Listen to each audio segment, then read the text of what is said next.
The religious love to claim that atheism is wrong, which absolutely cannot be the case, but when it comes right down to it, they can never actually show that atheism, in air quotes, actually does anything wrong. Mostly, they just have no clue what atheism is, which I think is going to be the case again today. So let's go look and see.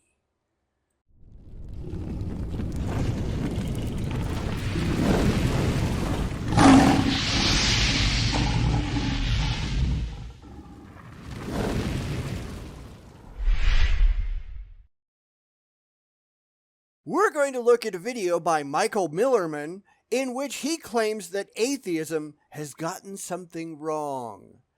I mean, beyond the fact that atheism makes no positive claims and as such cannot possibly be wrong about anything, I'm curious where he thinks we went wrong and why. And that's really the reason I picked this video to do.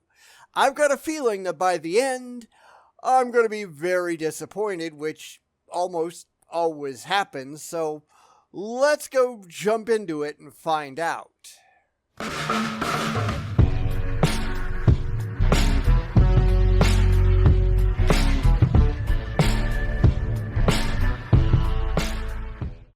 When I was growing up, we didn't have a religious household. Both my parents are from the former Soviet Union, and I would say that we had a kind of non-religious, not militantly atheistic, but just non-religious household.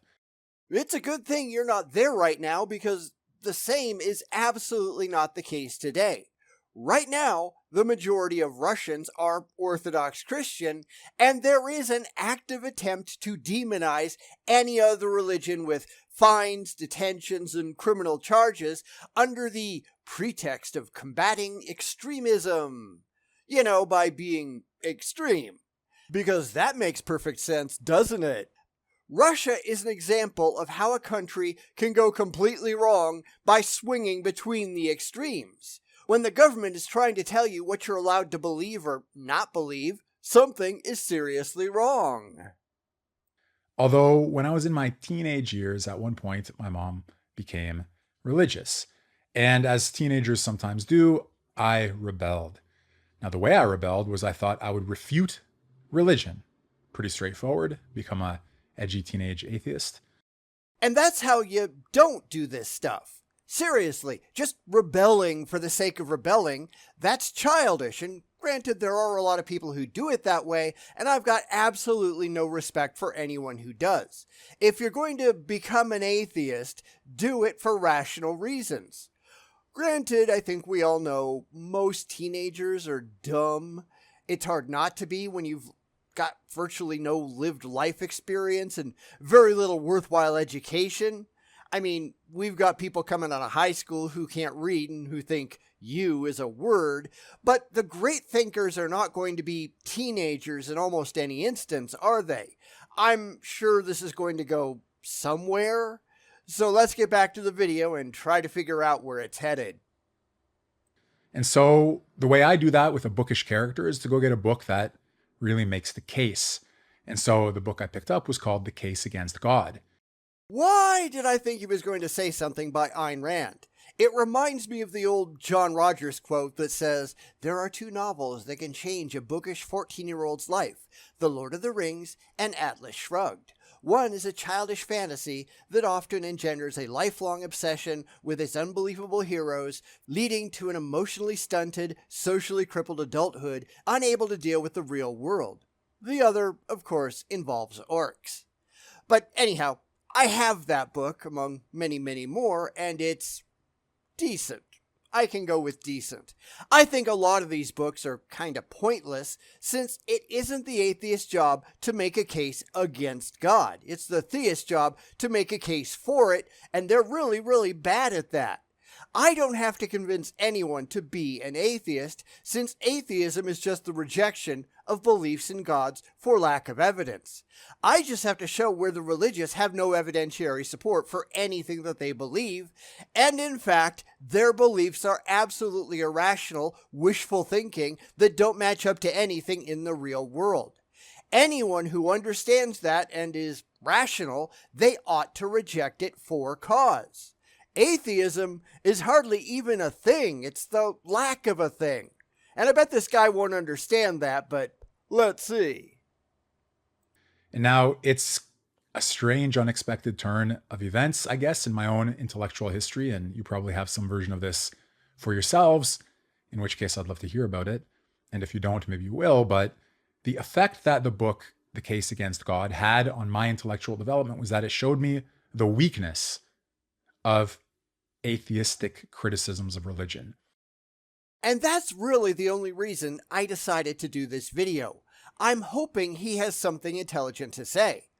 Now, I'm not expecting him to, because lots of these videos are out there and none have managed it yet, but the religious tend to have problems only looking at things from their own particular theological position, and they can't take that massive step backwards to evaluating things fairly or intelligently. Of course, this guy was just rebelling against his mother's religious conversion. He never actually addressed the facts, or lack thereof, in religious belief. So it won't be any surprise that he's just reacting emotionally to all of this. That's what we see almost entirely from the religious, especially the people who say, "But I was once an atheist." Sure, the way this guy was, but he had never actually understood the reasons behind it. It was just a phase. Now, maybe I'm reading a whole lot into this. I don't know. We'll have to find out by watching further, so let's get back and find out. And in particular, there's one argument that stood out for me as being conspicuously weak or missing something crucial. And that was this. It said that people who are religious, they believe the world has been created, let's say. And now, keep in mind all of the different possible ways you can be religious, but let's narrow it down to this real key monotheistic axiom that there's a creator of the world. It's not just monotheistic, though. Hindus, who are very clearly polytheistic, believe that the universe was created by Brahma. Vishnu preserves the world, and because there is an inherent cycle of birth, life, and death, Shiva will ultimately destroy the universe to bring closure. Most organized religions have some kind of creation myth. Not all, granted, but not all of them believe a god done it, so there is that. But they still have a myth explaining where everything came from. You have to get into things like Jainism and the like to get away from any kind of creationist beliefs. They think everything has just always existed and always will. Just wanted to throw that in there because he's just wrong, and being that ignorant kind of says a lot about your credibility, doesn't it? And when asked, well, who created the creator, or where did the creator come from? People say that's just the first principle. There is no before the creator. The creator doesn't come from anybody else. He's the first principle. It's special pleading. When you can't keep imagining a chain of causality, you just make something up so that you can claim it's always been there so that you can just stop looking. That doesn't make it real or anything. It's just a convenient dodge because religion is, in a lot of ways, about maintaining ignorance in the face of confusion. I don't get it, therefore God. It allows you to stop asking any of the hard questions because you've just invented an answer that you like in your head, and that does away with all further questions. I mean, unless you have a brain in your head, then you recognize the stupidity of doing all that, but, well, I'll be nice. I won't say that, even though I just did. Let's get back to Michael and see where he's going with any of this, because I don't think it's going to be anywhere worthwhile. And so the Case Against God book said the following. Atheists say, look, you are invoking an unexplainable first principle to explain the universe. That means that you're okay with an unexplainable first principle, because you just used one. And that's true. It's why they use God as the answer for literally everything. If you get a job, God done it. You had nothing at all to do with it yourself. It was all part of God's grand plan. If you can't find your car keys, the devil wants to make you late for work. And when you find them, God done it. They are really working hard to take human agency out of it, aren't they? Humans are not ultimately responsible for anything. We're all sinful and there's nothing we can do, so we just have to beg for forgiveness, even though we've done nothing demonstrably wrong. And that's how the church makes its money, by making up a nonsensical problem and then offering to sell you a solution that has never been shown to work in the first place. It makes us pawns in our own lives, because if we're pawns, it makes us very easy to control, doesn't it? Tell me you haven't figured that one out for yourself. This is why I care only about the things that can be demonstrated to be true and evidentially supported as being factually correct in the real world. I want actual defensible answers, not just stuff that you made up for the sake of your emotions. That's childish, and in that, at least so far, I agree with Smith. So we say the same thing that you say about God, we say for the universe. The universe has always existed. It doesn't need to be explained. It doesn't need to have something behind it, just like God doesn't need to have something behind him. So if you are okay with the idea of an unexplained first principle, you don't actually need to invoke God as the unexplained first principle, because the universe itself can be the unexplained first thing, unexplained first principle. Except that's not how things work. If we were satisfied without having explanations, we wouldn't have science, would we? We wouldn't have an entire history of human inquiry. Now, there are things that we don't know. That's just kind of how it goes. There are things that, at least at the moment, we can't know. We have no way of exploring what happened prior to Planck time. I don't know that we will ever understand that. Deal with it. However, we do know a ton about the universe, and so far at least, there is no reason whatsoever to think that any gods have ever been involved. We can't find any reason to think that any gods exist at all. Therefore, we're going with what we have evidence for, and not the crap that ancient people just made up in their heads because they just really wanted to understand this stuff that they simply did not understand. So let's go with what we actually have evidence for, and at least to some degree understand, and not with what people just make up for faith and fee-fees. That's kind of the point. And no, I don't want to just go and grab the book and see exactly how Smith phrased it. It's out there and I don't want to go look it up. It's like 350 pages and I don't have time for that. It's not like this guy is quoting anything, so I'm not going to either. Does that make sense? That was the argument in the book, one of many, but the one that stood out for me, in this book called The Case Against God. And what really struck me in that moment, and by the way, in my view, intellectual development, it does have many different rhythms to it. And there's the slow, steady rhythm of a lifelong learning process. But there are also those moments that just cut through and they leave a mark and they're with you forever. So this was one of those moments for me. Then clearly you didn't understand it. Now, I'm not here to defend Smith. I don't do that. I don't defend anybody. Smith has been dead for a couple of years now, and there's no way to ask him what he meant. So I can only go by what I think I would mean in a similar situation. If you can have a seance and bring him back, let me know. But until then, we can only go by the evidence that we actually have. We have plenty of evidence that a universe exists. We have plenty of evidence that there was a Big Bang. The Big Bang is not what the religious want to make it out to be. That's just self-serving nonsense. It's why we have to keep correcting their something from nothing nonsense, and they couldn't care less. Their beliefs are not based on reality, but on emotion and wishful thinking, and that is positively idiotic.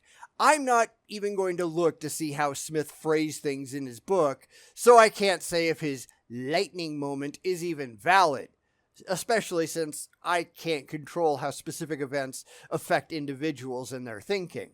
I just wouldn't be affected by it like that, and I think it's kind of silly that he was. We have two entirely different understandings of the events in question and the reality that we share.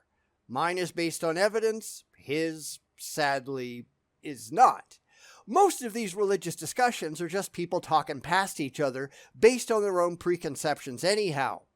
Unfortunately, one side is basing their thinking on facts, and evidence and rational thinking, and the other is not. They're just not at all. And that's kind of sad. What stood out was that the kind of being of the universe is not the same as the kind of being of God. See, this is why these people are so clueless. He didn't become an atheist for rational reasons, and he didn't return to Christianity for rational reasons either. There was no rationality involved at all. The second anyone starts talking about the kind of being of God, you're a loon. You have no way whatsoever of knowing what any God is actually like because you have no actual gods to examine. This is why faith is such a complete waste of time. It's just asserting things that the believer has absolutely no way to know because they really wish it was true. This is a piss poor way to live your life for anything, not just religion. So this guy, not only does he have no intelligent reason to reject religion, he has no intelligent reason to embrace it again afterwards. He has no clue what it is that he's doing wrong, as if that's any surprise. I'm still waiting for him to get to anything that atheism actually got wrong, because I don't think there's anything that atheism actually got wrong. You think we're ever going to get there? I don't know. Let's see. The parallelism breaks down. People who talk about God being the first principle, they don't mean something extended in space, something spatial, something possessing mass, something differentiated in the way that the universe is differentiated. They mean a different kind of being. No, they mean something that they just made up. Because if you're going to talk about anything real, the only way to find out what that real thing is actually like is to go and study it objectively. What you want it to be like doesn't matter. The only way to get from what you wish was true to what is actually true is that objective study I already mentioned. And what's the one thing that the religious simply can't do? They cannot study their gods. They can only say, well, it seems to me. This guy is impressed by people just making a bunch of nonsense up. What a moron. That's why I spend a lot of time asking the religious how the hell they know the things they claim to know. Any idiot can just make stuff up, and in fact, a lot of them do. Now explain how you've transcended that invented bullshit into the realm of actual reality. And funny, none of them can actually do that, can they?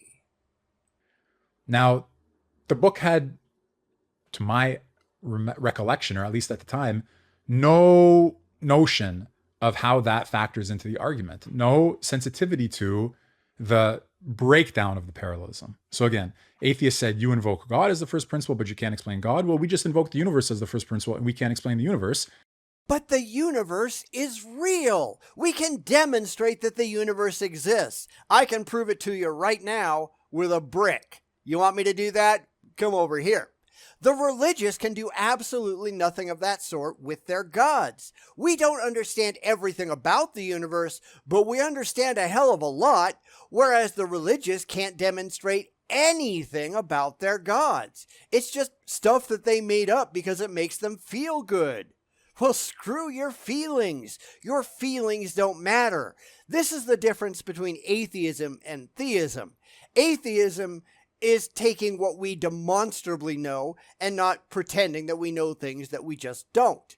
Religion is just inventing all of it out of whole cloth. They know absolutely nothing about any gods whatsoever, but they sure like the idea, don't they? This is a problem, and it's too bad that people like Michael aren't bright enough to figure it out.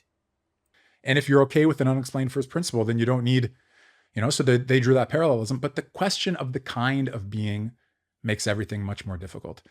No, it doesn't. We have a demonstrably real universe. There it is. We don't know all the details about where it came from. We may never know. Not knowing is not an excuse to just make shit up because you really want to.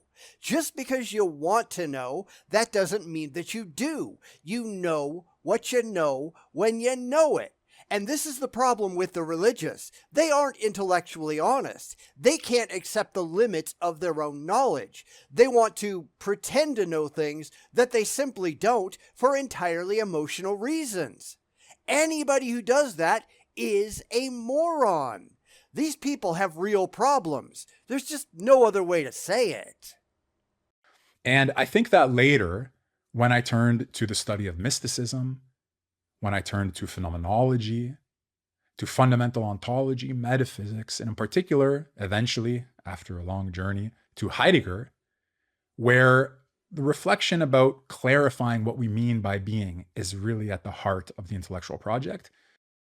And that's kind of where you went wrong. Because instead of just accepting reality as it seemed to be and becoming comfortable with, I don't know, he decided to go out and noodle his navel. And that is a complete waste of time in almost all instances. Life is so much easier if you just learn to deal with reality. Stop pretending that your feelings matter because they don't. The world is what it is, and you're just a part of it for the time that you're here. And I know that makes some people really uncomfortable, but too bad. Deal. It's not that hard. Well, this encounter with the Case Against God book, this first act of teenage atheistic rebellion or whatever it happened to be, this desire to see whether the arguments can be made good or not. That doesn't seem to be what you were doing. Like I said, teenage rebellion is not really something to be proud of as an adult. It's kind of a childish leap into irrationality, being against a thing just because you want to exert your independence instead of actually testing that thing to see if it's worth opposing. I see this from a lot of people, a lot of theists who will pretend that they were once atheists in the sense that they tried to be edgy once and say they didn't believe in a God, but they never actually understood the reasons behind it because there were no reasons behind it. They did it so that they looked cool, or at least they thought they did. They never had an actual reason. They were just reacting. And when they got tired of reacting, they just came back to the fold because they never really left it at all. This is why beliefs are what you are convinced of. You can't just say, I'm not this anymore, because you're trying to make a statement. You ought to understand why you are doing what you're doing and be able to explain why you're doing it to other people. Clearly, this guy never did that. He admits it. So he decided to be a rebel without a clue, and when that got boring, he literally ran home to mama. He didn't understand any of the things that he was playing at because that's all it was. He was playing make-believe, and now he's just doing it once again with religion. He's never been concerned with the truth. Not at all. He's just running on pure fifis and faith, and that is just pathetic. That's what led later to this sensitivity to the question of kinds of being. What do we mean by being? Is it the same thing, the being of my watch and the being of my pencil and paper, the being of my coffee cup, which I don't have with me today? Is that the same as the being of the human being? Yes, actually. And this is why playing philosophical masturbation means so little. This is just a massive appeal to emotion. But I want to be special. So? You're not. It doesn't matter what you want to be, it only matters what you are. So much of philosophy is just pandering to the emotions and, it seems to me. But it doesn't mean a damn thing in reality, does it? Reality is what it is, whether you like it or not, and playing silly word games in your head doesn't change that. This is people looking for comfort, not fact. This is people trying to cope. This is childish. Don't be like this. Be better. Is that the same as the being of what we call the world? Or are these somehow different kinds of being? So that's how the book called The Case Against God failed, for me, the reader, to make the case against God and actually opened up a door to sophisticated, thoughtful, and richly rewarding reflections. I wouldn't use any of those words. You decided to rebel, You never used your brain the entire time. Then you went looking for a way back home because it was emotionally comforting, and you never understood the discussion whatsoever because you just didn't care. It doesn't matter if a book or a position or an ideology appeals to you or not. It only matters if any of them are demonstrably true. It's the demonstration that actually matters. Now, like I said, I'm not here to defend that book or any other. I'm just pointing out how poor the thought process of the religious actually are. This is hardly the first video where we've seen this. A theist who looked outside of their cherished religious beliefs got spooked because it wasn't easy or comforting out in the real world, and then just came running home because that's where their delusions were the strongest. It's what they wanted to believe. But that means absolutely nothing, does it? It's childish to behave that way. So why do most of them do it? On the meaning of being, with the full divine, mystical, religious, and theological dimension of that question suddenly becoming completely salient, wide open, and a beautiful garden to explore. You just liked the idea. That doesn't make the idea true. I keep having to stress that, and the religious can never figure it out. They don't want to even make an attempt. Even the very few who will say, well, I know that, they'll still run right back to it because it makes them feel warm and fuzzy inside, even if they can't show that it is at all reasonable, rational, or most especially true. They can never get away from, but I like it, to here's how I've objectively tested it and found it to be credible and verifiably true. None of them can ever do that. None of them try. None of them care. Wonder why.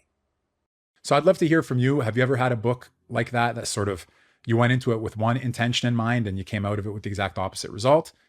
Other than the Bible? And to be fair, every other religious book that I've ever read, and that's been a lot. Because my intention in everything is to find the truth, and every religious book everywhere has proven itself to be anything but conclusively. Your feelings on the matter don't matter. They never have, and they never will. And this is yet another theist for whom, clearly, they don't remotely have a clue. But it seems to me isn't a thing. I like it, doesn't matter. But it makes me happy, is completely irrelevant. You don't matter in the grand scheme of things. Only the objective truth does, and the religious have no interest whatsoever in getting there. They'd rather embrace an emotionally comforting lie. And that's pretty damn pathetic, isn't it? And anything else that you'd like to share in the comments would be great. So there you go. That's my story about the case against God. Hope you enjoyed it. I'm Michael Millerman. Like, share, subscribe, comment, and see you in the next video. You probably won't. Now, his channel isn't really about religion. This was more of a one-off video, so there's really little reason to return. Although if someone really wants to find something of substance there, I'd be happy to take a look. It's just that this kind of mentality, the kind that he's expressing here, it just doesn't impress me one bit. It's an attempt to find emotional comfort at the expense of factual truth, and I really have no interest in that whatsoever. It's really why I have so many problems with the religious, because that seems to be a common theme. All feels, zero reals. It's utterly pathetic. So anyway, what did you think? Did he have a legitimate criticism of a book? Let me know what you think down in the comments. Personally, I don't care what it says in any book, because my book says a thing means nothing no matter the book you're talking about. It's the evidence that supports the claims that actually matters, and he had absolutely none of that, did he? It's why I tend not to produce a lot of quotes. Well, this person said this. So what? I couldn't care less about that person. I care about the evidence presented in support. But that's not how a lot of people online and in reality tend to work. People are too busy following around other people and not ideas. And I only care about the ideas and their evidence and not the people at all. What do you think about that? Because a lot of people tend to have a problem with it. A lot of people tend to get really upset that I say that. I'd like to know your input. Let me know that too.